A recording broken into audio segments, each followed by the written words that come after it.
Mesdames et messieurs, bonjour et bienvenue. Vous suivez Kivu News Today Télévision, votre chaîne en ligne depuis la République démocratique du Congo. Suivez-nous sur toutes nos plateformes Facebook, Instagram, YouTube et X en écrivant Kivu News Today Télévision et l'actualité en continu sur www.kivunewstoday.com. Aujourd'hui, parlons processus de paix entre la République démocratique du Congo et la F-123, les deux parties qui tentent de relancer la mise en œuvre du processus de paix de Doha. Le processus de Doha entre dans une nouvelle phase. Pendant 5 jours du 17 au 21 août 2026, des représentants du gouvernement de la République démocratique du Congo et de l'Alliance Fleuve Congo M23 se sont retrouvés en Suisse pour faire les points sur les engagements déjà pris et tenter de définir la suite des négociations. Autour de la table est figuré également plusieurs acteurs internationaux impliqués dans la recherche d'une solution au conflit dans l'Est de la République démocratique du Congo. Le Qatar qui joue le rôle central dans la facilitation du processus, les États-Unis, la République togolaise en qualité du médiateur de l'Union africaine, la Commission de l'Union africaine ainsi que la Suisse ont participé à ces discussions. Cette réunion devait permettre d'évaluer les progrès accomplis, mais aussi les difficultés rencontrées dans la mise en œuvre du cadre de Doha pour un accord de paix global entre Kinshasa et la F-123.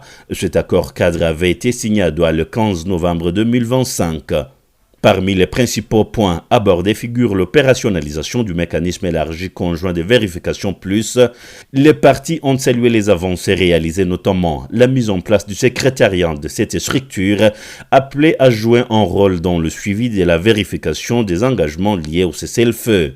Une mission de reconnaissance a également été menée le 20 août avec l'appui logistique de la mission des Nations Unies pour la stabilisation en République démocratique du Congo, la MONUSCO. Cette mission doit préparer le terrain pour une première opération de vérification du cessez-le-feu annoncé le 24 août à Minembwe dans la province du Sud-Kivu, à l'est du pays. Cette échéance constitue l'une des premières étapes concrètes annoncées dans le cadre du renforcement du dispositif de suivi du cessez-le-feu. Les parties ont par ailleurs insisté sur la nécessité d'adopter une méthode commune standardisée pour signaler les accusations des violations de la trêve. Pourtant, l'objectif est notamment d'éviter que les différentes parties ne présentent séparément des versions contradictoires des incidents survenus sur le terrain. Un système de signalement harmonisé pourrait ainsi permettre d'identifier plus clairement les incidents, d'en vérifier les circonstances et d'en déterminer les éventuelles responsabilités. Les discussions en Suisse ont également abouti à un accord sur la création des mécanismes chargés de suivre les progrès accomplis dans la mise en œuvre des obligations et des engagements prévus dans le cadre de Doha. Cette nouvelle structure devra également examiner les difficultés susceptibles de ralentir ou de bloquer l'application des accords conclus. Les parties cherchent ainsi à mettre en place un cadre de suivi permanent dans un contexte où les engagements politiques doivent encore se traduire par des mécanismes opérationnels sur le terrain. La question de la mise en œuvre reste en effet centrale dans le processus. La poursuite des négociations ne porte pas uniquement sur les protocoles qui restent à conclure, mais également sur l'application des engagements déjà actés. Selon le communiqué publié à l'issue de la rencontre, les parties ont ainsi élaboré une feuille de route précisant les différentes étapes des négociations ainsi que leur calendrier. L'un des éléments soulignés à l'issue de cette réunion concerne la nécessité de faire preuve de flexibilité et de créativité dans le cadre de l'accord de Doha. Les parties ont notamment convenu que l'ordre dans lequel les différents protocoles seront négociés ne déterminera pas nécessairement l'ordre dans lequel ils devront être appliqués. Cette précision pourrait permettre d'avancer simultanément sur plusieurs volets du processus, même si tous les protocoles prévus dans le cadre de Doha ne sont pas encore finalisés. Elle ouvre ainsi la possibilité de mettre en œuvre certains engagements avant la conclusion de l'ensemble des négociations. Les représentants de Kinshasa et de la F-123 ont réaffirmé leur volonté de poursuivre les discussions en vue d'une paix globale et d'un règlement de conflit à travers la mise en œuvre du cadre de Doha. Les deux parties ont également formulé des recommandations à l'intention de la facilitation afin de favoriser la poursuite des négociations qualifiées constructives et d'encourager le respect des engagements pris de part et d'autre.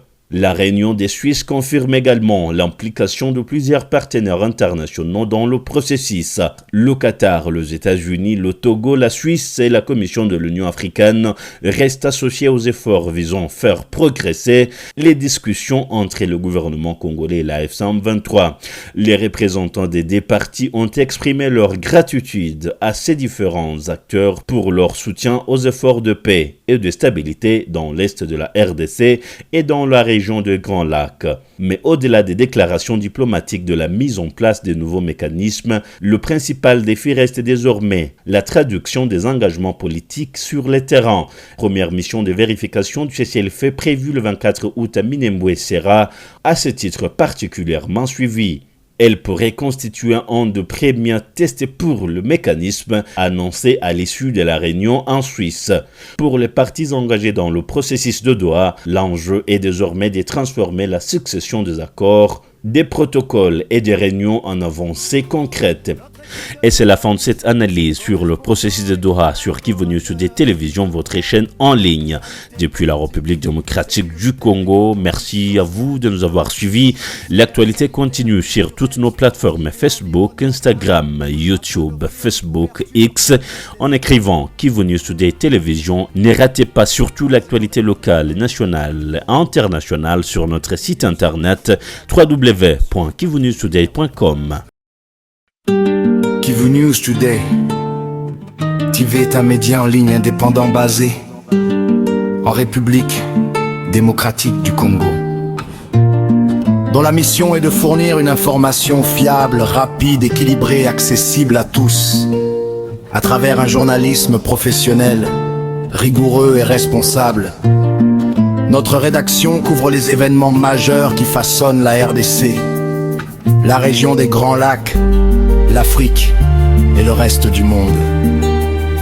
Notre ambition est d'informer avec précision, de donner la parole aux acteurs de terrain et de mettre en lumière les réalités qui touchent les populations.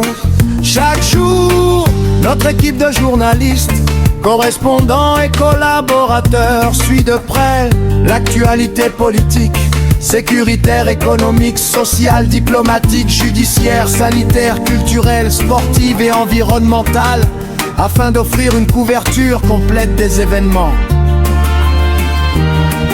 Basé en République démocratique du Congo, Kivu News Today CB accorde une attention particulière aux provinces de l'est du pays, notamment le Nord Kivu, le Sud Kivu, l'Ituri et les autres régions confrontées à d'importants défis sécuritaires, humanitaires et de développement. Notre couverture s'étend également aux pays voisins de la région des Grands Lacs, notamment le Rwanda, le Burundi, l'Ouganda, le Kenya et la Tanzanie, sans oublier les grandes actualités africaines et internationales.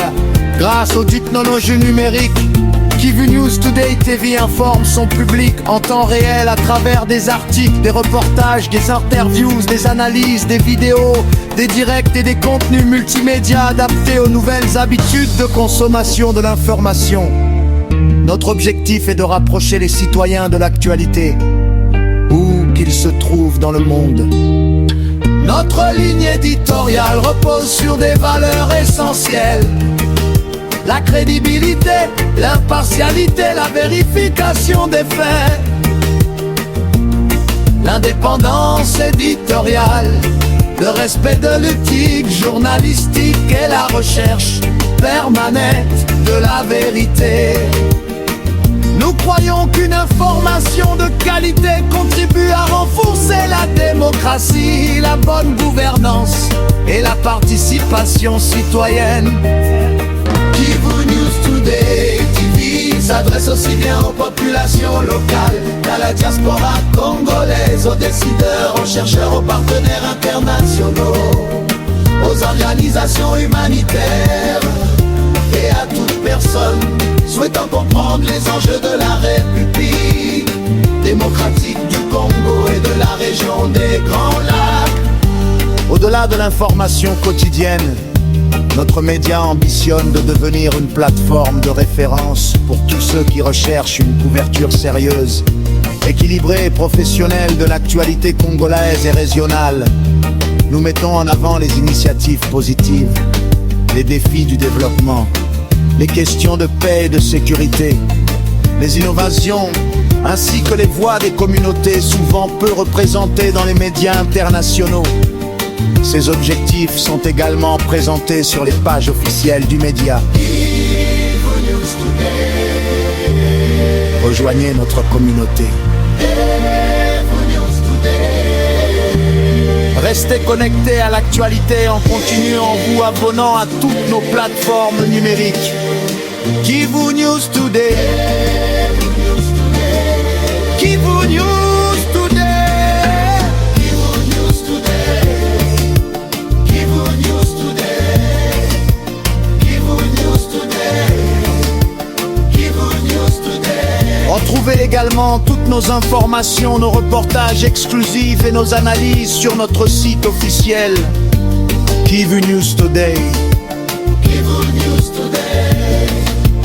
Kivu News Today. Kivu News Today. Kivu News Today. Kivu News Today. Kivu News Today. Kivu. Notre fenêtre ouverte sur la République démocratique du Congo, la région des Grands Lacs, l'Afrique et le monde.